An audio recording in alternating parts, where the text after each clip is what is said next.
চলো তোমাদের সাথে আরও একটা রবিবারের গল্প শেয়ার করি। সেদিন ছিল রবিবার। সকালবেলায় রেডি হয়ে নিলাম, যেতে হবে আমাদের কাকিমার বাড়িতে, কারণ সেখানে সবাই আসছে, অন্যান্য কাকিমা কাকা এরা সকলেই আসছে।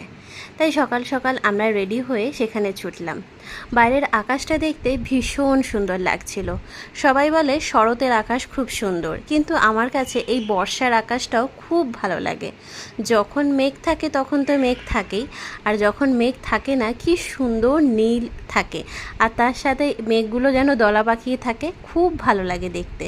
তাই আমি যখন গাড়ি করে যাচ্ছিলাম, বাইরের দৃশ্যটা দেখতে এত ভালো লাগছিল। আর সায়েন্স সিটির এখানে তোমরা যারা জানো তোমরা তো জানোই যে দৃশ্যটা এত সুন্দর লাগে, ম্যাক্সিমাম অনেকেই অনেক ভিডিও করে থাকে।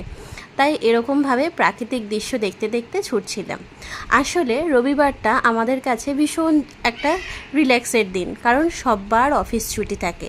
তাই অনেকেই চেষ্টা করি আমরা একটুখানি 2-3 মাস পর পর সবাই মিলে দেখা করার।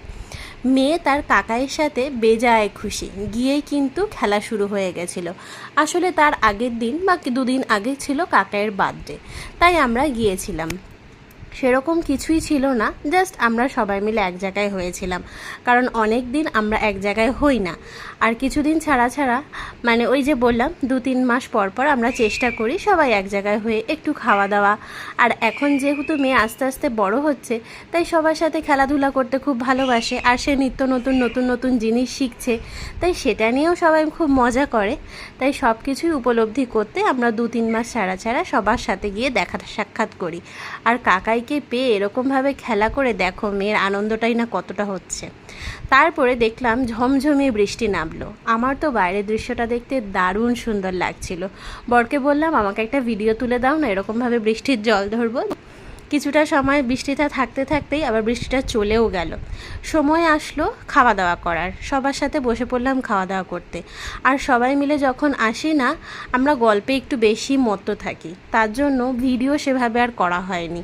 খাওয়া দাওয়া করতে করতেই আমরা কখন যে একে অপরের সাথে গল্প করতে করতে বসে পড়েছিলাম, আমাদের আর খেয়ালই ছিল না ভিডিও করতে। তাই সেই দিনের আড্ডার এতটুকুই মাত্র ভিডিও। তোমরা জানিও আমার এই ফ্যামিলি ভিডিও তোমাদের কেমন লাগলো। আজকের গল্পটা এতটুকুই, দেখা হবে অন্য কোনো গল্পে।